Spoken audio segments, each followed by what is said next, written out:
بسم اللہ الرحمن الرحیم۔ السلام علیکم دوستو، میں فہیم عباس آپ کو خوش آمدید کہتا ہوں نیوز کیفے میں۔ امید کرتا ہوں کہ آپ سب خیریت سے ہیں اور آج کے دن کا ایک اچھا سا آغاز بھی کر چکے ہیں۔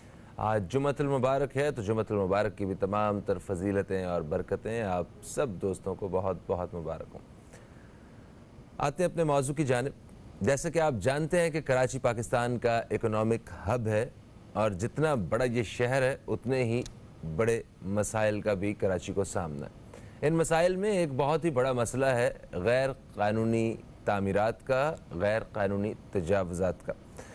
تو غیر قانونی تعمیرات میں ایسی کوئی گلی مشکل ہی ہوگی جہاں پہ کوئی ایسی غیر قانونی عمارت نہ ہو، یا ایسی کئی عمارتیں جو غیر قانونی طور پہ بنی ہیں، جو قصیر المنزلہ ہیں، وہ بہت سے لوگوں کی جانیں لے چکی ہیں، بہت سے خاندان جو ہے وہ برباد ہو چکے ہیں۔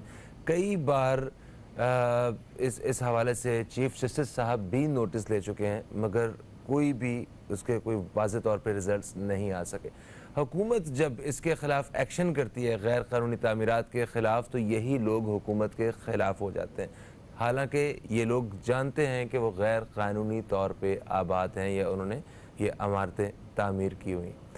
یہ معاملہ کس کروٹ جا رہا ہے اور کیا یہ مسئلہ کبھی حل ہو پائے گا؟ اس کے لیے کن کن چیزوں کو دیکھنے کی ضرورت ہے، اسی حوالے سے آج ہم اپنے پروگرام کے پہلے حصے میں بات کر رہے ہیں۔ ہمارے ساتھ ہیں ایک سوشل ورکر جناب احمد داؤد صاحب، آپ کو خوش آمدید کہتے ہیں۔ السلام علیکم۔ وعلیکم السلام ورحمۃ اللہ۔ طبیعت ٹھیک ہے آپ کی؟ اللہ کا شکر ہے، زبردست۔ اچھا، اگر ہم نے اپنے گھر پہ کوئی کام کروانا ہو تو تھوڑی سی اگر ریت یا سیمنٹ وغیرہ یا کوئی بجری وغیرہ گھر کے باہر آتی ہے تو فوراً ہی KMC کے لوگ آ جاتے ہیں یا پولیس آ جاتی ہے، تو اتنی بڑی عمارتیں کیسے کھڑی ہو جاتی ہیں؟ ان لوگوں کو کوئی روکتا نہیں ہے آ کے کہ ہیلو آپ دکھائیے کیا ہے آپ کے پاس، کہاں پرمیشن ہے، کیا آپ لیگلی یہ کام کرنے جا رہے ہیں یا نہیں؟ بسم اللہ الرحمن الرحیم۔ اصل میں آپ کی بات درست ہے کہ جو غیر قانونی تعمیرات جو شہر بھر میں جنگل کی آگ کی طرح پھیلتی جا رہی ہے، اس کی روک تھام کے لیے کسی بھی قسم کے کوئی اقدامات نہیں کیے جا رہے ہیں۔ آپ کی بات کو لیتا چلوں کہ chief justice of Pakistan justice Gulzar Ahmed اور سابقہ چیف جسٹس بھی اس حوالے سے کئی بار یہ بات کر چکے ہیں کہ کراچی غیر قانونی تعمیرات کا جنگل بن چکا ہے۔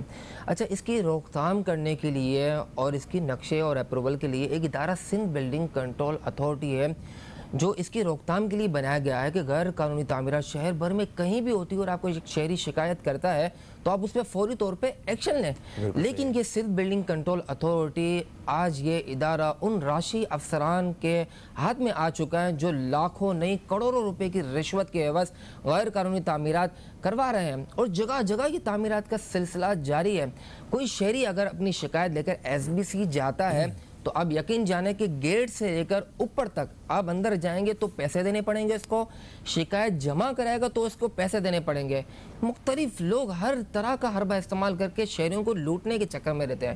اب سب سے بڑی بات، اہم پوائنٹ یہ ہے کہ اگر میں ایک شہری ہوں اور غیر قانونی تعمیرات کے حوالے سے اگر میں شکایت کرتا ہوں تو میری ساری جو پرسنل جو ڈیٹا ہے میرا، چاہے وہ موبائل نمبر ہو، NIC ہو، شناختی کارڈ ہو، جو لیا جاتا ہے اکثر بیشتر مختلف اداروں میں کہ ہمیں پتہ چلے کہ کس علاقے سے کس شہری نے دی درخواست، آیا کہ وہ شہری ہے بھی یا نہیں ہے۔ تو اب وہ سارا ڈیٹا ہمارا وہ بلڈر مافیا کے ہاتھ کیسے لگتا ہے؟ آخر وہ سارا ہماری چیزیں، ہمارے موبائل فون نمبر، ہمارے ایڈریس اس گھر کے، وہ سارے ان کے ہاتھ میں چلے جاتے ہیں۔ پھر وہ مافیا کے لوگ اپنے کارندوں کو بیچ کر ڈراتے ہیں، دھمکاتے ہیں، اور اس میں پولیس کا ایک بہت بڑا کردار ہے۔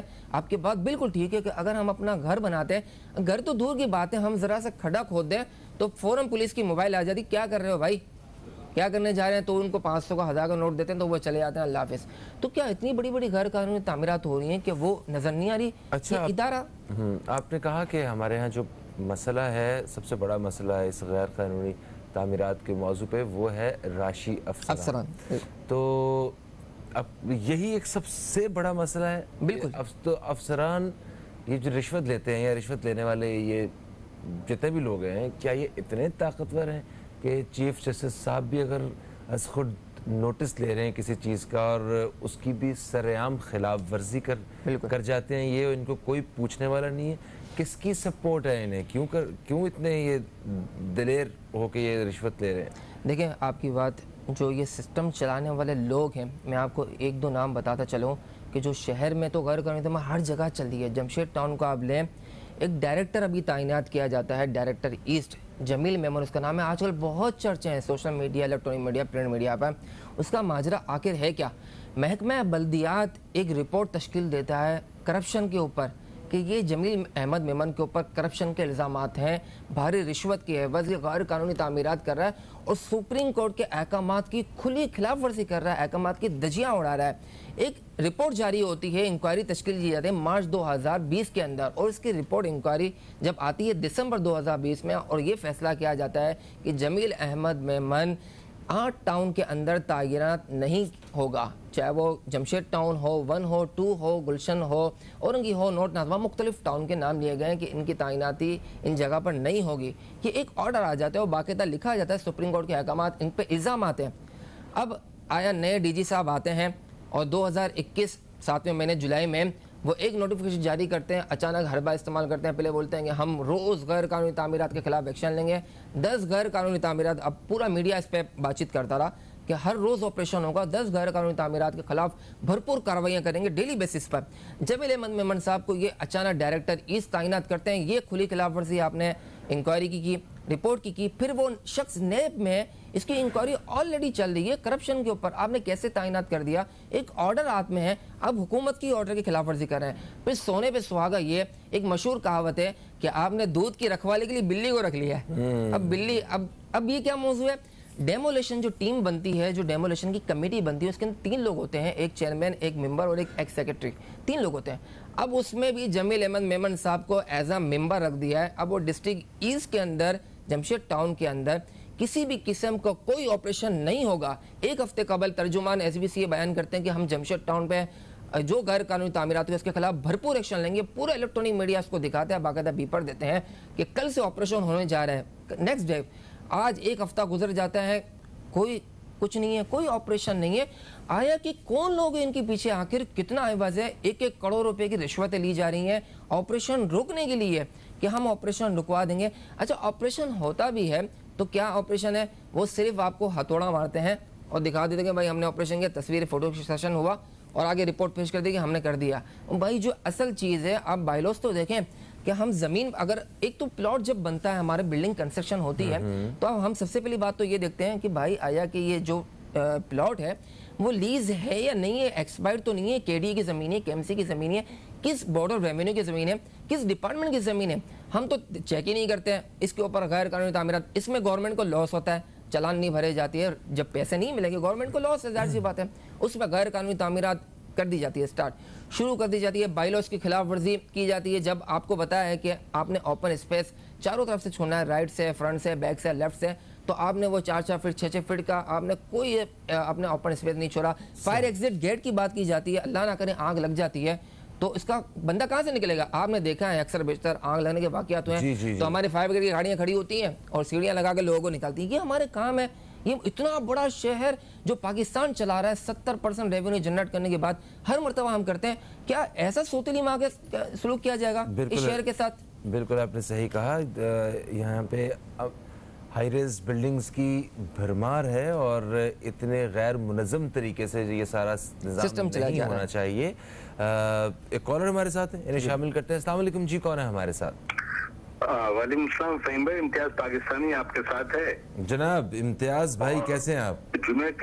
الحمدللہ جمعے کے حوالے سے درود السلام کی دعوت سب کو دیتا ہوں. آپ کریم صلی اللہ علیہ وسلم پہ درود السلام بھیجیں. اور بات دراصل یہ فہیم بھائی، کچھ کام ایسے ہیں جن میں اتنا پیسہ اور اتنے پیسوں کی بھرمار ہے کہ اس کا حل مجھے ہوتا دکھائی نہیں دیتا. بات دراصل یہ ہے کہ غیر قانونی عمارتیں اور شہر کراچی، تو میں ایک ریکویسٹ کرنا چاہتا ہوں حسب معمول کہ کوئی عدالت ایسا طریقہ کار وضع کر دے کہ ان کی اجازت کے بغیر، ان کے پیپر پہ سائن اسٹمپ کے بغیر کوئی तामीरात हो ही ना सके पूरी कराची में, क्योंकि सिर्फ कराची में कराची वाले नहीं रहते बल्कि पूरे पाकिस्तान के लोग यहाँ आकर रोजी रोजगार कमाते हैं, और जो फ्लैट्स और इमारतें बन जाती हैं वहाँ पे इस कदर गड़बड़ है कि मेंटेनेंस का फुकदान है। करोड़ों की बिल्डिंग को वो मेंटेनेंस के पैसे खाने के बाद उसको ढांचा और खंडरात में जो है बिल्कुल कर देते हैं। इस तरीके से बड़े मामलात होते हैं, ना इमरजेंसी एक्सिस्ट है, ना फायर एक्सटिंग्विश है, और बहुत सारी सहूलतों का फुकदान है। आवाम तो कसूरवार है ही। इसके साथ अदलिया अदालत आलिया से भी रिक्वेस्ट है कि सख्त तरीन एक्शन ले, क्योंकि पानी, स्कूल, मेडिकल, अस्पताल और बहुत सारे हमारे मुल्क में काम ऐसे हैं कि इसके अंदर पैसे की पकड़ धकड़ इतनी है कि इसका मुझे हल होता दिखाई नहीं देता। जहाँ पैसा ज्यादा बड़ी मिकदार में शामिल हो जाए फहीम भाई, आप समझते हैं वहाँ तो जान माल हर चीज को खतरा हो जाता है उसको ठीक करने के चक्कर में। बहरहाल अल्लाह पाकिस्तान और हम सब कराची वालों की हिफाजत फरमाए। आमीन सुम्मा आमीन। बहुत शुक्रिया। इम्तियाज साहब की राय जो है वो हमने जान ली है। अच्छा अहमद, ये बताइए कि अभी गुज़श्ता कुछ अरसे का अगर हिसाब लगाया जाए, वो जो हुकूमत ने जो एक्शन लिया है अगर वो सामने रखा जाए, तो माजी की निस्बत तो इस दफ़ा वाकई एक्शन लिया गया और गैर कानूनी तामीरात को रोका भी गया और गैर कानूनी तजावज़ात को हटाया भी गया। तो ऐसा माजी में हमें ऐसी मिसाल नहीं मिलती है कितने ग्रैंड कोई इस तरह के ऑपरेशन किए जाए। सर माजी में ऐसी मिसाल भी नहीं मिलती कि आपने ऑपरेशन किया दूसरे दिन लग भी गया, चाहे वो तजावीज़ात हो। बात वही आती है घूम फिर के, अगर बिल्डिंग जो हटा ली तो वो या तोड़ फोड़ की तो वो अगले दिन कैसे लग सकती है? देखिए बिल्डिंग, आपने बात मेरी वाली जो मैं पहले कर रहा था कि हम ऑपरेशन हो रहा है, जरूर हो रहा है, लेकिन आपने अगर फोटोशूट हो रहा है, फ्लोर डेमोलिश करना है इलीगल है, आपको पता है कि ये फ्लोर इलीगल है तो आप तोड़े पूरा। अगर आप अपनी ड्यूटी आप वाकई ही अंजाम दे रहे हैं, आप अपने इदारे के साथ मुखलिस हैं तो काम करें। लेकिन वो डेमोलेशन सिर्फ दिखावे का होता है, वो हथौड़ा मारते हैं दो और फोटो सेशन हो गया कि हमने ऑपरेशन, पूरी वीडियो थोड़ी दिखाई जाती है कि पूरा फ्लोर हमने तोड़ दिया। भाई देखिए, इसमें ऑपरेशन रुकवाने की पैसे हैं, ऑपरेशन करवाने की भी पैसे हैं, और डेमोलेशन जब आप थोड़ी सी करवाएंगे उसमें भी पैसे हैं कि भाई एक बंदा आया बोला हमारे को ऑर्डर आया पूरा फ्लोर तोड़ दो या बीम काट दो, तो भाई हमारे को तो ऑर्डर क्या करें, तो वो बिल्डर उसको रोकेगा, बिल्डिंग इंस्पेक्टर उसके हाथ में पैसे थमाएगा, कैश बोलेगा भाई इस ऑपरेशन को रोक दो। नीचे से लेके ऊपर तक सारे हर बंदा कर लगा हुआ है इसके अंदर, हर एक वक्फा ले रहे हैं अहमद साहब, वक्फे से वापस आते हैं तो मजीद इस हवाले से बात करते हैं। और ये भी पूछना चाहेंगे कराची में ये जो पोर्शन बना के बेच देते हैं इसकी कानूनी तौर पर क्या हैसियत होती है? एक वक्फे के बाद आपसे मुलाकात होती है, कहीं मत जाइए, अब तक देखते रहिए न्यूज़ कैफे, देखते रहिए।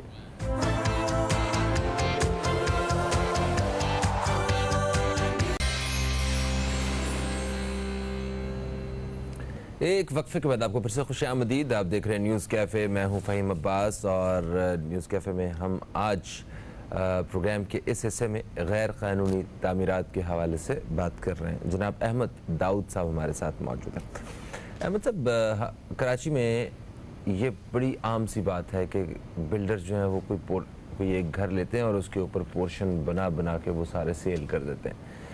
तो क्या कानूनी तौर पे हैसियत है इस सारे मामले की कि इतना आसान है कि कोई भी जगह लिया आपने, अगर वहाँ पे 3 मंजिला से ज़्यादा जो है या 2 मंजिला से ज़्यादा अलाउ नहीं है तो बिल्डर जो है वो रिश्वत दे के 6 मंजिला इमारत भी खड़ी कर सकता है और उन सबको अलग अलग तरीके से बेच भी सकता है? देखिए बहुत आसान है, राशि अफसरान जहाँ पर मौजूद हो और उनको भारी रिश्वत के एवज़ काम की ऑफ़र की जाए तो वो आंखें बंद कर लेते हैं और काम चलता रहता है। देखिए कानूनी हैसियत कुछ नहीं है, जब एक रिहायशी प्लॉट है उस पर कमर्शियल एक्टिविटी आपने पोर्शंस बना कर बेच दी है, अब मसला ये है गैर कानूनी, सबको पता है, हमें भी पता है, बिल्डर को भी पता है, शहरियों को पता है। अच्छा मसला ये भी हमारे सामने आता है कि हम पोर्शन तो बना देते हैं, फ्लैट्स बढ़ जाते हैं, इन्हीं राशि अफसरान, यही बिल्डर माफिया जो करप्ट तरीन लोगों का साथ देते हैं, इन्हीं की वजह से आज लोग जो अपने घर लेने से मायूस हो चुके हैं, यार हमारा अपना घर नहीं हो सकता, करोड़ों रुपए रेट जा चुके हैं। पहले आप देते थे 15 लाख 20 लाख 25 लाख में घर मिल जाता था। महंगाई अपनी जगह है, लेकिन क्या इतनी महंगाई कि करोड़ 2 करोड़ तक घर आप पहुंच जाएं? अब पोर्शन बना दी जाते हैं, जब पता है गैर कानूनी है तो इसकी रजिस्ट्री कैसे हो जाती है? रजिस्ट्रार इसको रजिस्टर फ्लैट की लीज सेल डीड सब लीज कर कैसे देता है? आखिर उसके आगे क्या मतलब कोई डॉक्यूमेंट रखे नहीं जाते हैं? अगर डॉक्यूमेंट रखे जाते हैं तो उसको लीगल कैसे कर दिया जाता है? जी कैसे मतलब सुप्रीम कोर्ट के जब अहकाम आते हैं उसकी क्या खुली खिलाफ वर्जी की जा रही है? नहीं, ऐसा नहीं है, आंखें बंद कर दी जाती है। आप पैसे दो, सिस्टम को पैसे दो, बहुत कुछ काम कर लो। आप जमशेद टाउन आप जा रहे हो, आप देखिए इतने रिहायशी, आप बेंगलोर बने में थोड़ा प्लॉट लिया, थोड़ा बिल्डिंग खड़ी कर दी, 4 मंजिला 6 मंजिला। अब जमशेद टाउन में देखें कायदे आजम का मज़ार है और वहाँ पर 3 मंजिला से ऊपर इमारत की परमिशन नहीं है, रूल्स की खिलाफ वर्जी है। लेकिन वहाँ पे आप देखिए 4 मामले 5 मामले चढ़ाए जा रहे हैं, आज भी लोग चढ़ाने काम कर रहे हैं, लेकिन एसबीसी के अफसरान जो है वो कार्रवाई कर ही नहीं रहे, बिल्कुल भी किसी किस्म का कोई एक्शन नहीं लिया जाता। आंखें बंद कर लिए, हम जाके पूछते हैं। देखें फिर दूसरी बात ये है कि जब एक बिल्डिंग, हमने काफ़ी मरतबा कराची में हम आपके साथ बैठे भी हैं, हमने मुख्तलिफ चैनल्स पे भी देखा है कि आप देखते हैं कि आप कराची में बिल्डिंग गिर जाती है, लोग मर जाते हैं बेचारे, उनके पीछे इंक्वायरी कमेटी बनती है, हम तहकीकात करेंगे। 3 मंजिला गोली मार पे के साथ प्रोग्राम किया, बिल्डिंग गिरी, आवाम मरी, आज तहकीकात कहाँ पूछी? इनसे पूछें, नहीं पूछे, कोई जवाब देने वाला नहीं है। क्या होगा? वो 5 मंजिला इमारत जो गिर गई थी, 6ठी मंजिल जो है वो तैयार हो रही थी, जिसपे बिल्कुल पूरी इमारत जो नीचे गिर गई थी। रात को एक वाकया पेश आया जिसमें हमने देखा था 20-25 लोग मर गए थे। इसके बाद लियारी में बिल्डिंग गिर गई, वहाँ पे लोग मर गए। मुख्तलिफ जगहों पे आपने देखा, हमने आपके साथ 2-3 प्रोग्राम भी किए इस हवाले से।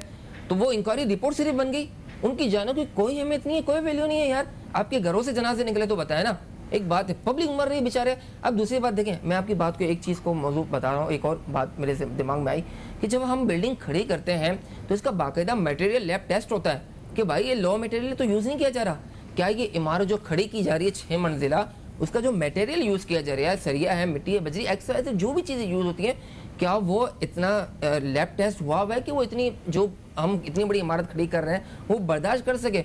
नहीं, लो मटेरियल यूज़ करते हैं तो बिल्डिंग गिरेगी भाई, जाहिर सी बात है।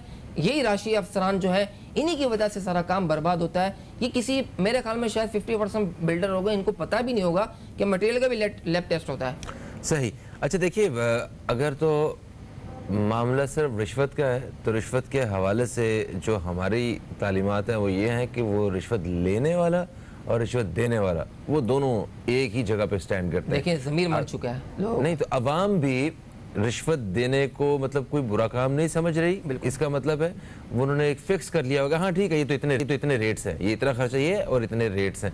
और जब हम लोग अगर कोई चीज़ खरीदते हैं तो इतनी छानबीन करते हैं, मतलब और जब सारी ज़िंदगी की जमा पूंजी वो आप लगा के एक घर खरीद रहे होते हैं तो उस वक्त कोई तहकीक नहीं करते कि आया कि ये बिल्कुल जायज़ है, ये कानूनी तौर पे बिल्कुल ठीक है। देखें, पहली बात ये कि आप लोगों का शुक्रिया कि आप ऐसे मौज़ूआत को उठाते हैं और पब्लिक को बताते हैं कि भाई गैर कानूनी तामीरात ये है, कानून ये है, और जो पॉइंट्स होते हैं लोगों को बताते हैं कि भाई ये चीज़ें होंगी तो इल्लीगल होगा। यहाँ तो आप देखें बिल्डिंग बन रही है, अब कोई ऑपरेशन नहीं हो रहा तो लोग क्या समझ रहे हैं कि भाई तामीरात है, ओके है। ऑपरेशन हो गया तो लोगों के दिमाग में आ गया कि भाई लगता है कुछ यहाँ पे चक्कर है। हाँ। पैसे लगाने से डरते हैं, इन्वेस्टमेंट रोक देते हैं। अब मसला ये है कि आप रिश्वत इतना आसान, हमने देखें हमारी तालीमात इस्लाम हमें सिखाता है रिश्वत हराम है और सूद, जाहिर सी बात है हमें यही पोजीशन लाती है। लेकिन मसला ये है, हम आपके स्टूडियो से बाहर निकलेंगे ना तो शायद ट्रैफिक पुलिस वाला भी रोकेगा तो वो भी चाय के पैसे मांगेगा, पुलिस वाला रोकेगा तो वो भी चाय के पैसे मांगेगा। यहाँ हर तरफ रिश्वत का बाजार गरम है। मैं आपको बता रहा हूँ, सिंध बिल्डिंग कंट्रोल अथॉरिटी जो अफसरान, जो डेमोलिशन करने वाले लोग हैं, उन तक रसाई करने के लिए, उनके कमरे तक जाने के लिए गेट से लेकर ऊपर फ्लोर तक हर बंदे को पैसे देने पड़ेंगे, चाहे 100 हो, 200 हो, 500, हर बंदा पैसे मांगता है। हम तो शिकायत जमा कराते हैं तो हमसे पैसे मांग ले जाते हैं कि भाई पैसे दो। नहीं तो ये वज़ीर आला सिंध हो गए, गवर्नर सिंध हैं, या मतलब वो सारी बड़ी बड़ी शख्सियात जो इतनी ताकत रखती हैं कि इन सारे निज़ाम को बेहतर करने में अपना मुकम्मल तौर पे तो नहीं मगर एक अपना किरदार अदा कर सकते हैं, उनको ये बात का अंदाज़ा है कि यहाँ पर रिश्वत होती है, रिश्वत चलती है और रिश्वत के साथ सारा कुछ हो रहा है। क्या वज़ीर आला हाउस तक जाने तक के लिए क्या रिश्वत नहीं देनी पड़ती? क्या गवर्नर हाउस में जाने के लिए रिश्वत देनी नहीं पड़ती? वहाँ तक रसाई अवाम की है नहीं, वज़ीर आला हाउस पे जाने के वहाँ के लिए भी रिश्वत देनी पड़ती? बिल्कुल, आप दरखास्त जमा करें, आपकी दरखास्त रिसीव नहीं करेंगे वो लोग। आप स्टैम्प लगा के देखें, आम शहरी चले जाए वहाँ पर, अव्वल तो जाने नहीं देंगे, सिक्योरिटी खदशात हैं, ये खदशात हैं, भाई पब्लिक जाएगी किधर? वो तो रिसीव ही नहीं करते। रिसीविंग के भाई साइन करके दे दिए, भाई ठीक है, अब उनके मतलब का होगा तो रख लेंगे, स्टैम्प लगा देंगे, नहीं होगा तो कच्चे के डब्बे में फेंक देंगे। वज़ीर आला साहब को कहाँ, यहाँ पे वज़ीर आला साहब बारिशें होती हैं, शहर का दौरा मीडिया में, इलेक्ट्रॉनिक मीडिया में दिखाते हैं, हमने हंगामी दौरे किए हैं, ये ट्रैफिक का निज़ाम देखा, आप 2-4 दिन के बाद देखें भूल जाते हैं। मैं आपको बात कर रहा हूँ, इनको लोगों की जानों की परवाह नहीं है, लोग मर जाते हैं, इंक्वायरी रिपोर्ट बना देते हैं, रिपोर्ट बन गई, ये हो गया वो हो गया। होता क्या है, आज हम आपके साथ बैठे हैं ना, 1 साल हो गया, 3 बिल्डिंगें गिर चुकी है, क्या रिपोर्ट दी है, उन अफसरान के खिलाफ क्या कार्रवाई है? उल्टा आप नेब में जो बंदे चल रहे हैं, सुप्रीम कोर्ट के अहकामात की धज्जियां उड़ा रहे हैं, उन लोगों को आप डायरेक्टर लगा रहे हैं, डायरेक्टर ईस्ट लग रहा है, कोई टाउन लग रहा है, खारादार भी तामीरात हो रही है, हर जगह गुलबर्ग टाउन देखें, नॉर्थ नाजिबाद, न्यू कराची, हर जगह पे तामीरात का सिलसिला है, सबको नजर नहीं आ रहा। अच्छा, एक और बहुत अहम मौजू है जिसके ऊपर जो है ना इसी बारे में हमें बात करनी होगी। अगर गैर कानूनी तामीर के हवाले से हम बात कर रहे हैं कि एक जगह जो कि सरकारी प्रॉपर्टी है या वो मतलब वहाँ पे बिल्डिंग नहीं बन सकती या सिर्फ 2 मंजिला इमारत बन सकती है, वहाँ पे 6 मंजिला बन गई है या कोई भी इस तरह की बात, तो ये बिजली फराहम करने वाले इदारे, गैस फराहम करने वाले इदारे, पानी फराहम करने वाले इदारे, ये तो बहुत बड़े पैमाने पे काम करने वाले ना, ये किस तरह वहाँ कनेक्शन लगा देते हैं उन पतों के ऊपर उन सारी तफसीलात को देखते हुए? सर देखें, मसला ये है कि गैस, बिजली, पानी पूरे शहर में इसका बहुत बड़ा इशू है, सीवरेज का, बिजली का, गैस का। लेकिन मसला एक ये, हर डिपार्टमेंट पैसे लेता है। आप कहीं भी तामीरात कराएं, कोई ऐसी बिल्डिंग आप बता दें अभी जो बन रही हो और बता दें गैर कानूनी नहीं है, होगी गैर कानूनी, लेकिन इससे पहले ये मीटर भी अलाउड हो जाते हैं। 20 लाख रुपए की PMT परचेस कर लिए, 30 लाख रुपए की ले लिए, गैस का कनेक्शन हमने फुला। अच्छा, बिल्डर शायद, मेरे को ऐसा महसूस होता है, शायद ठीक कहते हैं कि भाई हमारे पीछे कुछ लोग हैं जो ये काम होने नहीं देंगे, ऑपरेशन होने नहीं देंगे। पता नहीं कौन लोग हैं ऐसे, किन लोगों को ये लोग बदनाम करने जा रहे हैं, जिसके आगे ना नासिर शाह की चलती है, वज़ीर बल्दिया की चलती है, ना चीफ सेक्रेटरी की चलती है। और हैरत की बात तो ये है कि हम किस दीवार पर जाके सर मारे कि चीफ जस्टिस ऑफ पाकिस्तान चिल्ला चिल्ला के थक गए, SBC के DG को मुअत्तल कर दिया। 28 लोग कमेटी में शामिल जो जिनकी इंक्वायरी चल रही थी, 28 लोगों को मुअत्तल कर दिया, उसमें ये भी बंदा शामिल डिस्ट्रिक्ट, फिर दोबारा वो बंदे आ जाते हैं। मतलब अहकामात की ऐसे कौन पावरफुल लोग हैं इनके पीछे आखिरकार कि मतलब इनकी सरपरस्ती कर रहे हैं? अच्छा, तजवीज़ क्या देंगे आप अगर हुक्मरानों को कुछ कहना चाहें इस हवाले से कि आपके जहन में हो कि भाई इस तरह अगर इसको हल किया जाए तो ये रिश्वत के और ये करप्शन के और गैर कानूनी तामीर और ये तजावज़ात के सारे मामलात हल होते हैं, वो क्या होना चाहिए? असल में देखें, यहाँ पे हर सिस्टम बिगड़ा हुआ है, टोटली सिस्टम बिगड़ा हुआ है। इसकी सुधार करने के लिए लगता है हमें दोबारा शायद कराची बनाना पड़ जाए।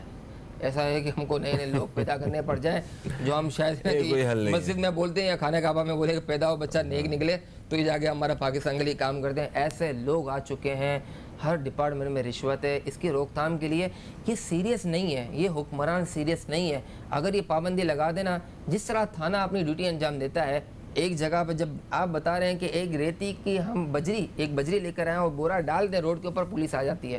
तो रोकथाम करने के लिए अगर हमारी पुलिस, हमारे इदारे ये अगर वाकई सीरियस हो जाए तो शहर में, कराची में कोई ऐसी चीज़ नहीं है जो इनके हाथ से बाहर हो, हर चीज़ कंट्रोल कर सकते हैं। लेकिन इनकी सीरियसनेस ये है कि जिस तरह चीफ जस्टिस साहब ने नोटिस ले लिया, वज़ीर आज़म साहब ने बयान दे दिया और मतलब कोई ऑर्डर आ गए गवर्नमेंट ऑफ सिंध की तरफ से, यही सीरियसनेस हो सकती है कि वो तोड़ फोड़ करने के लिए निकल आए। आगे आप कह रहे हैं कि हर कोई बिका हुआ है नीचे तक, कोई आके चीफ जस्टिस साहब खुद तो खड़े होकर पास काम नहीं करवा सकते ना। वो तो जब शहरी आवाज बिगड़े पे थे उनकी हो सकता नहीं। अदालतें क्या करेंगे? अदालत मतलब ये अप्रूवल, जैसे अभी हमारे भाई ने फ़ोन किया, अदालत को निज़ाम लेकर आए, निज़ाम है, अमल दरामद कराने वाले हमारे पास लोग मौजूद नहीं है। वही सारे बिके में पैसे ले लेके सारे काम करने जा रहे हैं। पुलिस क्या किरदार अदा कर सकती है, शॉर्टली ये भी बता दीजिए। पुलिस क्या किरदार अदा कर सकती है? पुलिस किरदार ये अदा कर सकती है, पैसे कम ले ले, और क्या कम ले ले मगर कम ले ले, ये कह रहे हैं। नहीं लिए बगैर तो काम ही नहीं है इनका पुलिस का। आप कोई शहरी को पकड़ लें जो पुलिस की तारीफ करता हूँ माज़रत के साथ, कराची शहर के अंदर हर शहरी में आपको एक दोस्त बड़ी तारीफ करता है, उसके सारे रिश्तेदार पुलिस में मसला। एक बात पब्लिक की बात कर रहा हूँ, एक छोटी सी बात कि इस वक्त हमारी शहर कायद की जो पुलिस है, चाहे वो ट्रैफिक पुलिस हो, ये पुलिस हो, ये डकैत से ज़्यादा हमारी शहरी कराची की आवाम के लिए ख़तरनाक है। ये हमारी कराची की आवाम इनसे ऐसे डरती है और ऐसे बाइक निकाल के निकल जाती है गाड़ी के, यार ये रोकेंगे, पैसे मांगेंगे, तंग करेंगे, लॉकअप बंद कर देंगे। Thank you so much Dawood साहब, आपने इन मसाइल के हवाले से जो है वो हमारे प्रोग्राम में जिक्र किया, और ये मसाइल को तब तक हल नहीं किया जा सकता जब तक इनके बारे में बात ना हो, हमें पता ना हो। एक वक्फे की तरफ बढ़ रहे हैं, वक्फे से वापस आएंगे तो हमारे साथ होगा जनाब हज़रत मौलाना बशीर फारूक क़ादरी साहब, जिनसे इस्तिखारा, रूहानी और शरई रहनुमाई के हवाले से बात होगी। मिलते हैं एक छोटे से वक्फे के बाद।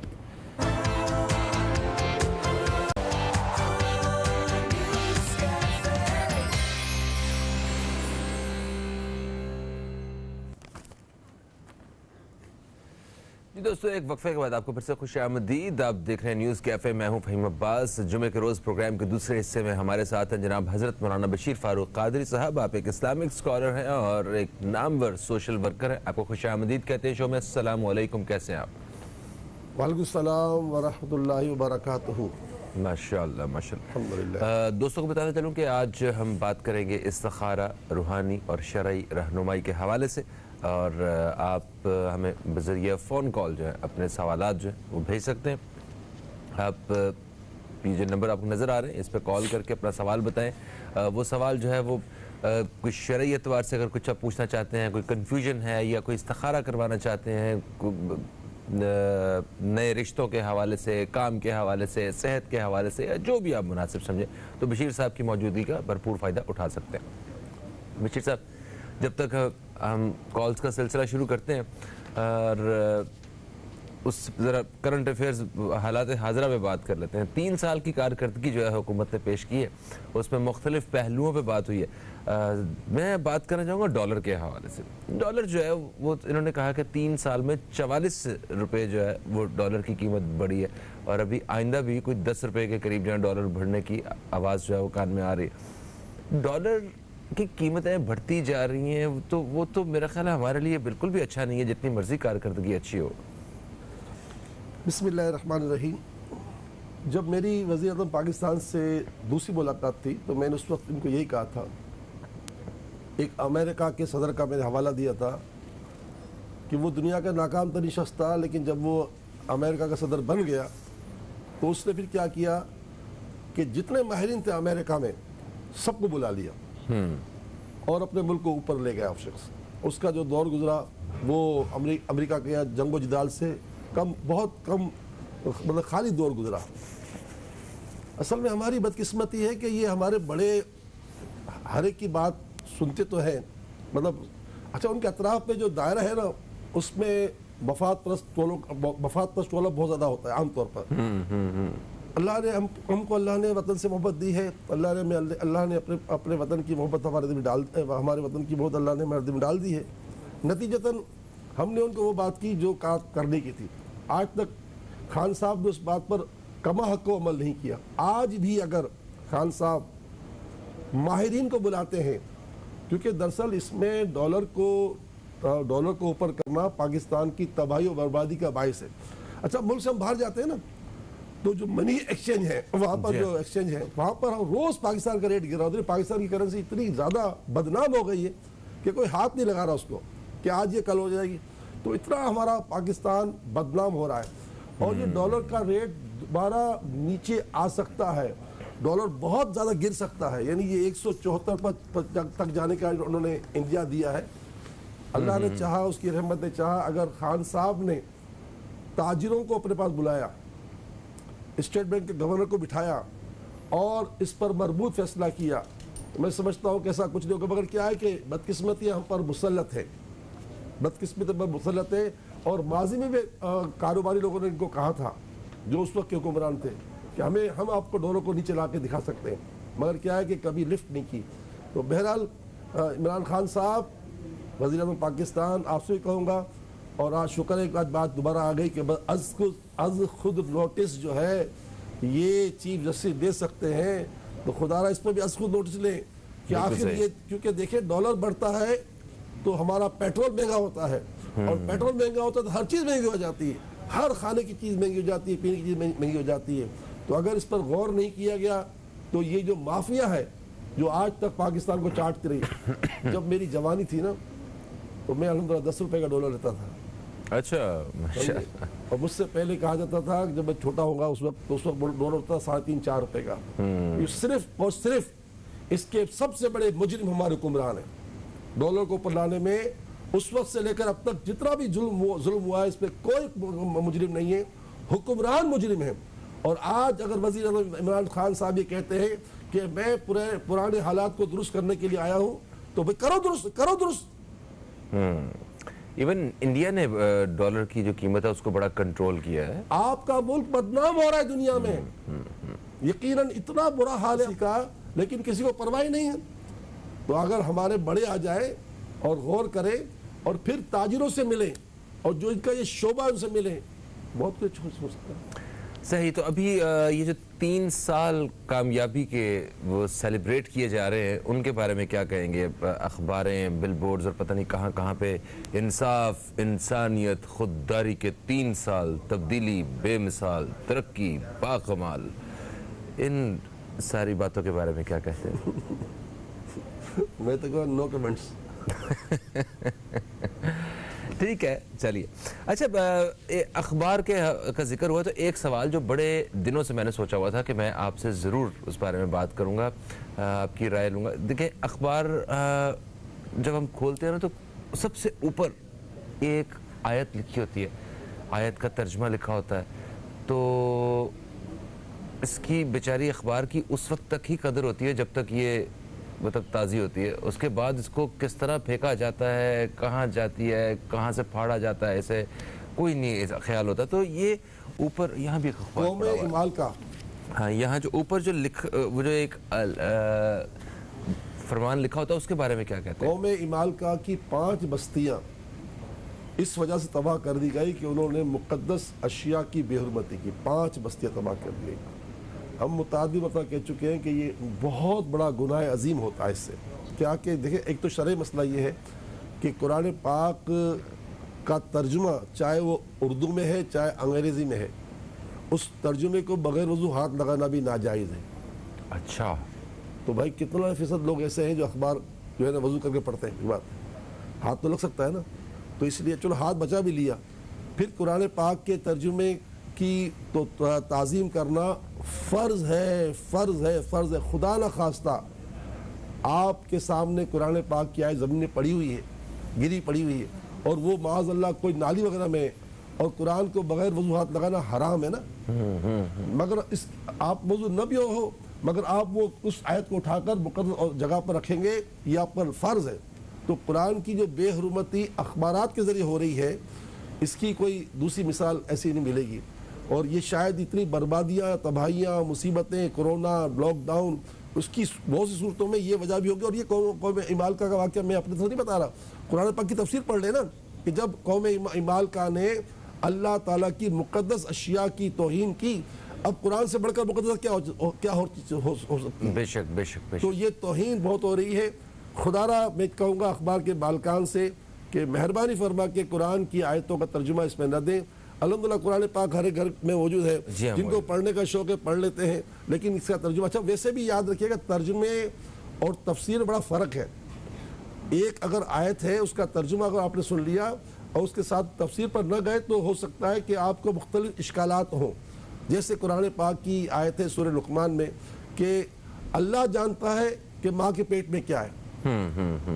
तो अब आज का अल्ट्रासाउंड सब बता रहा है कि माँ के पेट में बच्चा है, बच्ची है, 1 है 2 है, सब बता देता है। तो अगर कोई गैर मुस्लिम कहेगा कि यार तुम्हारा कुरान तो कहता है कि अल्लाह जानता है और कोई नहीं जानता कि माँ के पेट में बच्चा है, तो हम जानते हैं। तो वो कुरान पाक की आयत की नफी भी कर सकता है और वो कह सकता है कि यार तुम्हारी बातें जो थी कि कुरान बहुत बड़ी चीज़ है, ऐसे तो कोई चीज़ नहीं है। तो ये अच्छा, फिर उसकी तफसीर आगे आ रही है कि अल्लाह ताला जानता है और जिसे बताए होगा उसको इल्म आ जाता है। क्योंकि अल्लाह ताला ने अपने नबियों को गैब दिया है और देता है गैब।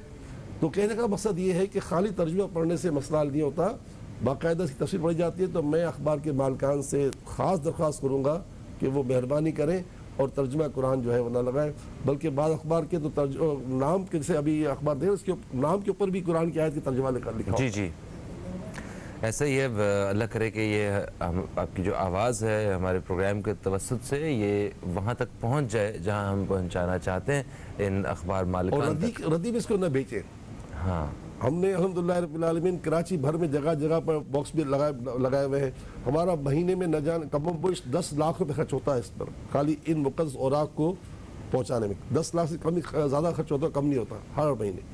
क्योंकि ये लोग जो है ना फिर जो है ना अगर खुदा ना खास्ता अगर ये इत्माम न करें तो ये समंदर पर लोग फेंक भी जाते हैं तो बाहर निकल आते हैं। हम इनको मुक़द्दस ज़रिए से इसको आगे बढ़ाते हैं और ताकि जो इसकी बेहुरमती न हो, और इसकी बेहुरमती करना बहुत बड़ा गुनाह अजीम है। और इसकी हुर्मत का ख्याल रखना इतना अजीम है कि अगर किसी ने बिस्मिल्लाह शरीफ उठाकर ज़मीन से उठाकर ऊपर रख दी, अल्लाह ताला उससे अपने सिद्दीक बंदों में शामिल फरमा ले। अल्लाह सुभान अल्लाह सुभान। दोस्तों एक वक्फे का वक्त है और मुझे साथ साथ ये भी पता चल रहा था कि हमारे साथ कॉलर्स जो हैं वो लाइन पे हैं, होल्ड पे हैं, मगर बात इतनी अहम चल रही थी कि हमने कॉल नहीं ली। दौरान वक्फा हम आपकी सारी कॉल्स दे रहे हैं, बिला झिझक आप लोग जो है दौरान वक्फा कॉल करके अपना सवाल हमें लिखवा सकते हैं। वक्फे से वापस आएंगे तो आपके सवालात के जवाब आपकी खिदमत में पेश करेंगे। एक वक्फे के बाद आपसे दोबारा मुलाकात होती है।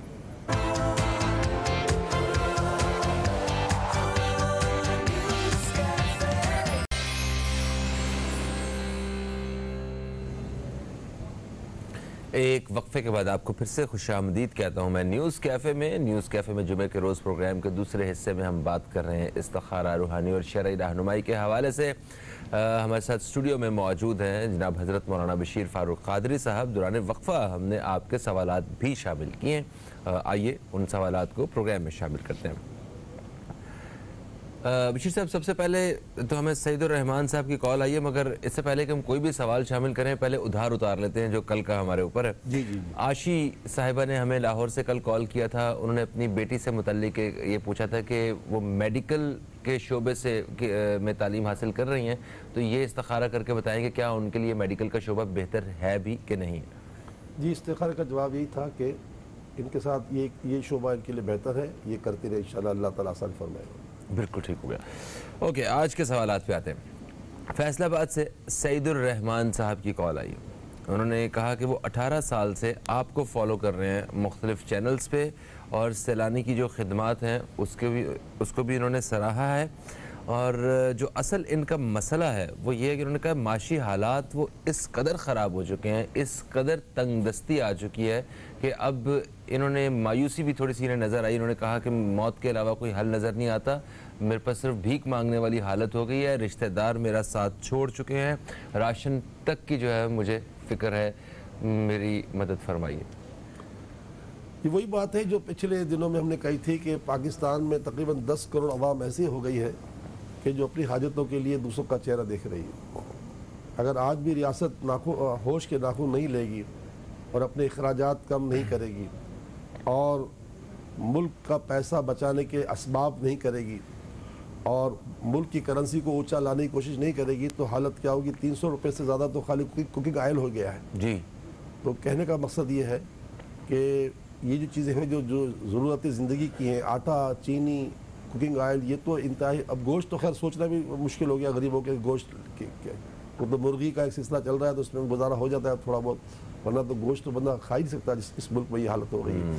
बहरहाल बेटा मैंने आपका रोना भी सुना, अच्छा तो नहीं लगता कि मैं आपको कहूँ, लेकिन बहरहाल आप सैलानी से आशना है और कराची का के बाद सबसे बड़ा मरकज़ हमारा फैसलाबाद है, समझिए, और वहाँ बहुत बड़ा काम हो रहा है। मैं समझता हूँ कि रोज़ाना 40-50 हज़ार आदमी बराह रास्त वहाँ से फ़ायदा उठा रहा है कमो बेश फैसलाबाद से। तो आप को अगर कोई ऐसी मुश्किल है जिसमें आपने कहा कि खाने पीने तक में लाले हो गए, हालांकि ये रक्षा चलाते हैं जी, लेकिन इतना ही महंगाई है, फिर इतना महंगाई में लोग फिर रक्षा वाले से रक्षा लोग पैदल चलते हैं। वो ऑनलाइन कैब्स आ गई हुई हैं और रिक्शा वालों को वैसे ही तरह तो बेटा कम हमारे पूछते हैं लोग। इदारे के मैंने आपको दौरान वफ़ा बता दिया था, एड्रेस बता दिया था आपको कि आप हमारा मरकज़ जो है वो लाल मिल चौक पर है और वहाँ जो साहब से आप मिलेंगे, वैसे तो बहुत बड़ा स्टाफ है हमारा, लेकिन मेरे ख़ास आदमी का नाम को दिया था, उनसे आप मिल सकते हैं। बहरहाल ये तो हो गया एक सैलानी के ज़रिए आपकी खिदमत का शोबा।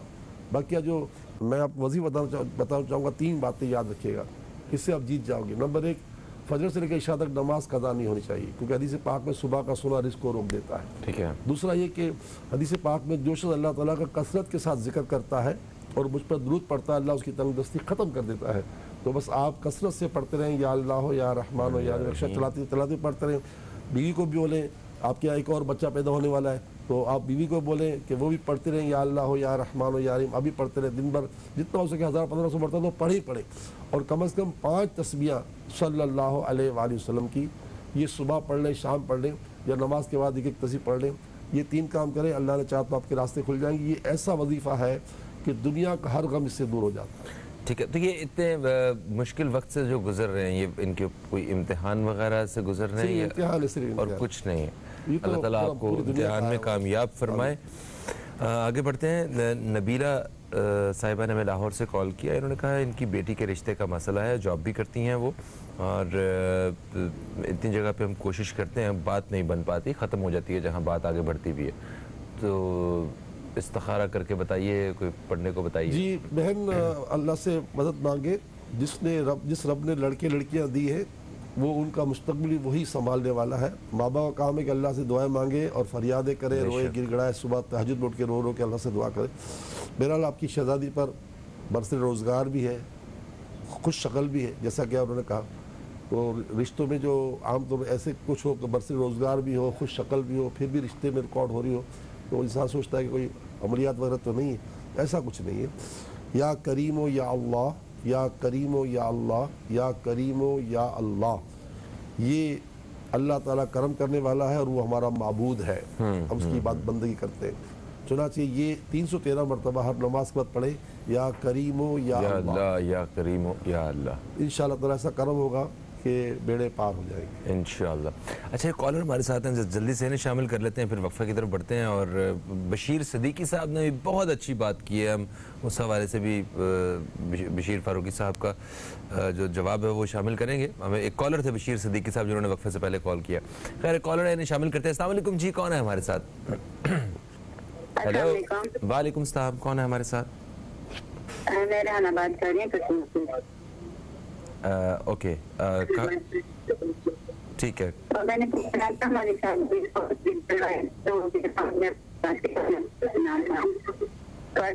हूँ इस तरह, मतलब इस्तिखारा करके बता दीजिए कोई मुश्किलात उन्होंने पढ़ने के लिए सीखने क्या बढ़ सकती है, अल्लाह ताला से करम कर दे। एक लम्हा सर, समझ आई कुछ उन्होंने? अच्छा खातून, आप ना दोबारा से बताइएगा, बल्कि आप हमारे साथ होल्ड पे रहे, हम एक वक्फे की तरफ बढ़ रहे हैं, तसल्ली से आपसे बात करते हैं। दोस्तों, एक वक्फे के बाद आपसे दोबारा मुलाकात हो रही है। कुछ सवालात हमारे पास बाकी भी हैं और दौरान वक्फा आपके मज़ीद हम सवालात शामिल करेंगे। कहीं मत जाइए, अब तक देखते रहिए न्यूज़ कैफ़े, देखते रहिए।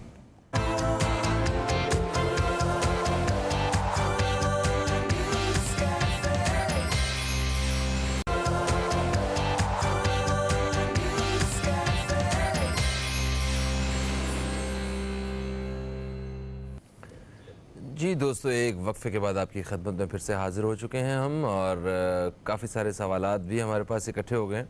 और जब सवालात ज़्यादा होते हैं, खुशी हमें ये हो रही होती है कि ज़्यादा से ज़्यादा लोगों के जवाबात शामिल हो रहे हैं, मगर साथ ही टेंशन भी बढ़ जाती है कि हम अगर कोई ना पूरे हो सके तो वक्त की कमी बीच में आ गई। खैर, बिस्मिल्लाह करते हैं।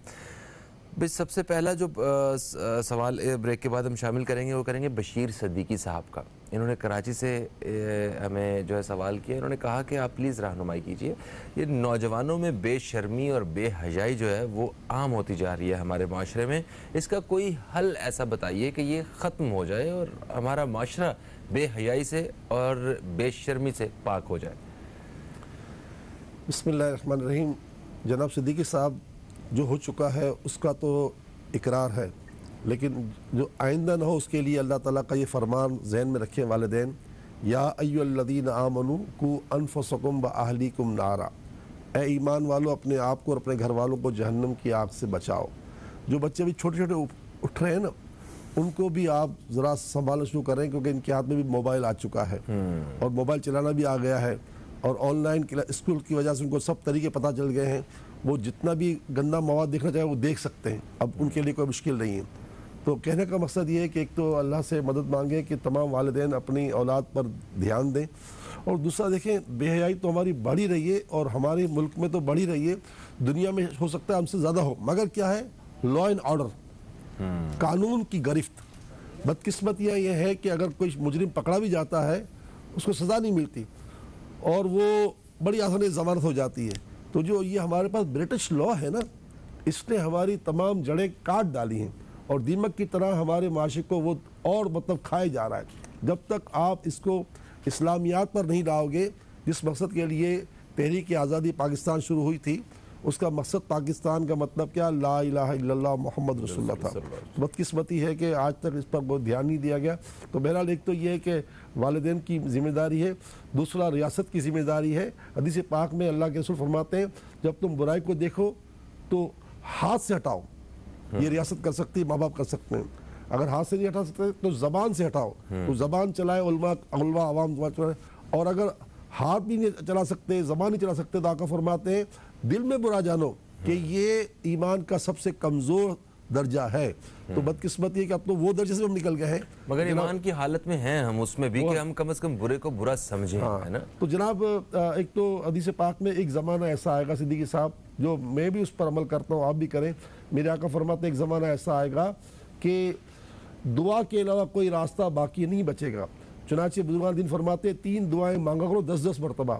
اے اللہ امت کی اصلاح فرما، 3 بار دعا کرو 10 مرتبہ. یہ دعا کرو یا اللہ امت کی مشکلات حل کر اور امت پر رحم فرما. یہ دعا تینوں دعا 10-10 مرتبہ روزانہ مانگا کریں.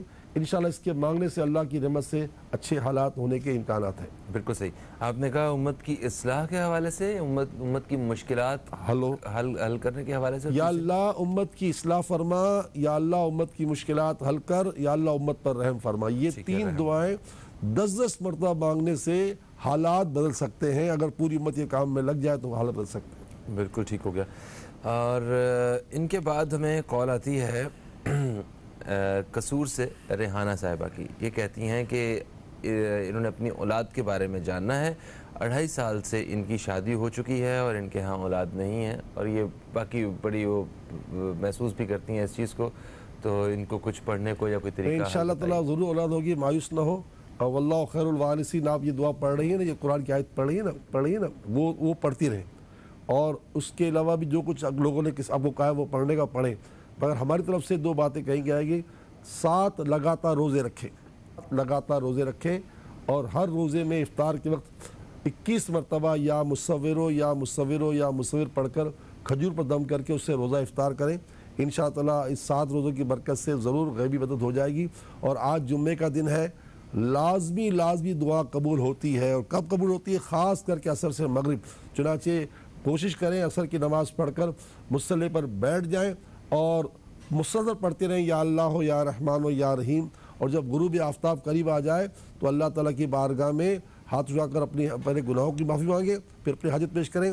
خواتین پر جو ناغی کے دن ہوتے ہیں ان دنوں میں بھی یہ ورد کر سکتی ہیں. عصر سے مغرب نماز نہیں پڑھنی مگر دعا اور ذکر کرنا ان کے لیے بھی حلال اور اچھا ہے. زبردست. اچھا، ریحانہ صاحبہ کے بعد ہمیں اسلام آباد سے ایک خاتون نے کال کیا. انہوں نے کہا کہ انہوں نے آپ سے پہلے کال کر کے اپنے شوہر کی ٹرانسفر کے حوالے سے پوچھا تھا. آپ نے جو پڑھنے کو بتایا تھا ان کی ٹرانسفر ہو گئی ہے اور جہاں وہ چاہتی ہیں وہیں پہ ہو گئی، جہاں وہ چاہتے تھے وہیں پہ ہو گئی ہے. اب کیا پروموشن کے لیے بھی یہی سب پڑھنا ہے یا اس کے لیے کچھ اور آپ پڑھنے کو بتائیں گے؟ دوسرے انہوں نے اپنے بھائی کے حوالے سے کہا کہ ان کا بھائی جو ہے وہ اچھی صحبت میں نہیں ہے، اس کے دوست جو ہیں وہ اچھے نہیں ہیں اور وہ بری صحبت میں جا رہا ہے، تو پلیز کچھ ہمیں اس کے بارے میں رہنمائی کریں. اور تیسرا انہوں نے یہ کہا کہ بیٹیوں کی شادیوں کے حوالے سے بھی ہماری کچھ رہنمائی کیجیے. ایک تو پروموشن کے لیے وہی جو ٹرانسفر کے لیے پڑھا گیا اسی کو پڑھیں. انشاءاللہ تعالیٰ اللہ کی ثواب کے لیے سے پڑھیں گے تو فائدہ ہو جائے گا. بھائی کے لیے یا حمید 90 مرتبہ ہر نماز کے بعد پڑھ کر اپنے گھر میں جو پانی کے برتن ہیں، یعنی پانی فریج میں بوتلیں ہوتی ہیں یا پانی کا کولر ہوتا ہے، اس پہ جا کے دم کر دیں تاکہ وہ جب بھی پانی پیے گا نا تو یہی پانی پیے گا. اور پھر اس پانی کو گرنے سے بچائیں، بس بقیہ تو یہ پانی سب پئیں. تو باقی سب بھی پی سکتے ہیں؟ ہاں سب پئیں، تو اس سے دل صاف ہو جاتا ہے یا حمید سے. اور تیسرا یہ کہ بچیوں کے لیے جو میں نے وظیفہ دیا تھا آج 313 مرتبہ یا کریم و یا اللہ، اے کرم کرنے والے معبود ہماری مدد فرما. اس کا ترجمہ یہ بنتا ہے. تو انشاءاللہ تعالیٰ بڑا کرم ہوگا انشاءاللہ. اچھا جی، پھر ہمیں ایک کال آتی ہے لاہور سے. ٹھیک ہے، یہ سائرہ صاحبہ کی کال ہے. 3 سال ہو گئے ان کی شادی کو. ان کی ایک بیٹی بھی ہے. پہلے ان کے شوہر وہ ملک سے باہر تھے، اب وہ پاکستان آ گئے ہیں. پاکستان میں انہیں نوکری نہیں مل رہی ہے، اور اگر کوئی ملتی ہے تو 10-15 ہزار کی نوکری ملتی ہے. اور ایک انہوں نے بڑی وہ بات بتائی، میرا اسکرین پہ ڈسکس کرنے کو میرا دل نہیں کر رہا کہ کہیں ان کے لیے مشکل نہ ہو جائے. بہرحال یہ کہ بہت دکھ کی بات ہے جو کچھ ہو رہا ہے. اسلام میں فہیم جو ہے نا ساس اور بہو اور سسر اور داماد کا رشتہ کیا پتہ ہے آپ کو؟ یقین پتہ تو ہوگا. شرعی طور پر ساس جو ہے ماں ہے, شرعی طور پر, یعنی منہ بولی نہیں, اور شرعی طور پر بہو جو ہے بیٹی ہے, شرعی بیٹی ہے. اچھا. شرعی طور پر سسر جو ہے وہ باپ ہے, اور شرعی طور پر داماد بیٹا ہے. یہ شرعی اصطلاح بتا رہا ہوں. اب بدقسمتی سے ہم لوگ اس پہ اتنے دور ہو گئے کہ ہم بہو کو جو ہے نا ایک بہت ہی اپنی جوتے کی نوک پہ رکھتے ہیں بعض اوقات, اور بعض اوقات ساس کو جوتے کی نوک پہ رکھتے ہیں. تو یہ بہت بڑا ستم ہے. بیٹا دیکھیں مسئلہ یہ, آپ نے بڑی اچھی بات کہی کہ میں اگرچہ اپنی ماں کے گھر پہ آ گئی ہوں مگر میں جانا چاہتی ہوں. آپ نے کہا میں ان کی بہت سنتی ہوں, اپنی زبان کھولتی نہیں. اگر میں زبان کھولوں گی تو بات بہت خراب. مطلب یہ بڑی سمجھدار بچی ہے, سمجھدار ہو بیٹا. اور رہا سوال یہ کہ یقیناً 15,000 کی جاب جو ہے اس قیامت خیز مہنگائی میں, ویسے تو کسی زمانے 15,000 بہت بڑی رقم ہوتی بہت ہوتے تھے جی ہاں, تو اب تو کوئی اوقات ہی نہیں رہی ہے. لیکن بہرحال جو بھی مل رہی ہے ان کو کر لینا چاہیے. آپ اپنے شوہر سے رابطے میں رہیں اور شوہر کا دل بھی نرم کریں اور اپنی ساس کے گھر چلے جائیں. میرا تو مشورہ یہ ہوگا. اور ماشاء اللہ آپ اس بات کی قائل ہیں کہ مجھے اپنی ماں گھر پہ نہیں رہنا, یہ بھی بہت بڑی اچھی بات ہے. اب راز سوال ہے کہ اس مسئلے کا حل کیا ہے. اس مسئلے کے 2 حل ہیں. ایک تو یہ کہ آج جمعے کا دن ہے, جمعے کی نماز کے بعد یا ظہر کی نماز کے بعد 1001 مرتبہ یا ودود پڑھ کر اللہ سے دعا مانگے. 10 تسبیح اور 1 دانہ, اول آخر 3 بار درود شریف پڑھیں اور دعا کریں کہ یا اللہ میرا گھر بسا دے. ودود کے معنی محبت کرنے والی ذات. آپ کی ساس بھی محبت کرے گی, آپ کے سسر بھی محبت کریں گے, نندیں محبت کریں گی, آپ کے شوہر محبت کریں گے. ایک تو یہ ورد کریں. دوسرا یہ کہ آج جمعے کا دن ہے, عصر سے لے کے مغرب تک جو ہے کوشش کر کے آپ یا اللہ یا رحمان یا رحیم کا ورد کریں, اور غروب آفتاب وقت دعا کریں کہ اللہ تعالیٰ میرے شوہر کو روزی بھی دے دے اور میری شوہر کا ہمارا بلاپ بھی ہو جائے. اور تیسری بات ہے کہ اس مہینے کا جو نصاب ہے اس کو بھی عمل میں لے آئیں. حدیث پاک میں ہے کہ جمعے کے دن جو شخص 100 مرتبہ درود پاک پڑھتا ہے, 100 مرتبہ, اللہ تعالیٰ اس کی 100 حاجتیں پوری فرماتا ہے. بالکل ٹھیک. اور لاہور سے کال تھی تو سائرہ جی, اگر چنگا وقت نہیں رہا تو مندہ بھی نہیں رہنا, اے بھی لنگ ہی جانا ہے. تو اللہ تعالیٰ ہم سب کے لیے آسانی پیدا کرے. پروگرام کا وقت جو ہے وہ اپنے اختتام کی طرف آ گیا ہے. تھوڑا سا وقت ہے, میں چاہتا ہوں کہ درخواست کرتا ہوں کہ آپ بھی ہمارے ساتھ ہاتھ اٹھائیں اور دعا میں شریک ہوں, اور اسی دعا کے ساتھ آپ سے اجازت بھی چاہتا ہوں. انشاءاللہ آپ سے پیر کے روز پھر ملاقات ہوگی. پیر تک کے لیے خدا حافظ. پاکستان زندہ باد. بسم اللہ الرحمن الرحیم. الحمدللہ رب العالمین والصلاة والسلام علی سید الانبیاء والمرسلین. جزا اللہ عنا سیدنا مولانا محمد صلی اللہ تعالی علیہ وآلہ وسلم ما هو اہل. یا ارحم الراحمین یا ارحم الراحمین یا ارحم الراحمین, بطفیل رحمت للعالمین, بطفیل امت رحمت للعالمین صلی اللہ تعالی علیہ وآلہ وسلم. ہماری ہمارے والدین کی پوری امت کی بخشش و مغفرت فرما. یا اللہ ہماری اور پوری امت کی اصلاح فرما, اصلاح فرما, اصلاح فرما. ہماری اور پوری امت کی مشکلات حل کر دے, حل کر دے, حل کر دے. ہم پر اور پوری امت پر رحم و کرم فرما, رحم و کرم فرما, رحم و کرم فرما. بیماریاں, پریشانیاں, دکھ, تکلیف, رنج, غم, اذیت, کرب, خوف, ڈر, حزن, تنگی, سختی, قرض, فتنے, صدمے, فقر, فاقہ, مایوسی, محرومی, جادو, آسیب, نظر بد, مرگی کے دورے, بے روزگاری, ناچاکی, رشتوں کی پریشانی, بے اولادی کی پریشانی, نافرمان اولاد کی پریشانی, میاں بیوی کے لڑائی جھگڑوں کی پریشانی, جدائی کی پریشانی, لاک ڈاؤن کی پریشانی, ہر جہت کی ہر پریشانی اپنی رحمت سے دور فرما, دور فرما, دور فرما. آمین آمین آمین یا رب العالمین. لا الہ الا اللہ محمد رسول اللہ صلی اللہ تعالی علیہ وسلم.